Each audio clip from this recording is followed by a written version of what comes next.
Updating your email address on Google Meet is a straightforward process. Follow these steps to ensure your email is current for your meetings. Step 1. Sign into Google account. Go to the Google account sign-in page and enter your current email address and password to access your account settings. Step 2. Navigate to Personal Info. Once logged in, find the Personal Info section on the left sidebar. Click on it to view your personal details, including your email address. Step 3. Edit email address. In the Contact Info section, locate your email address. Click on the pencil icon or edit button next to it to start the update process. Step 4. Enter new email.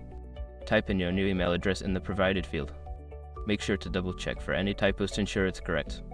Step 5. Save changes.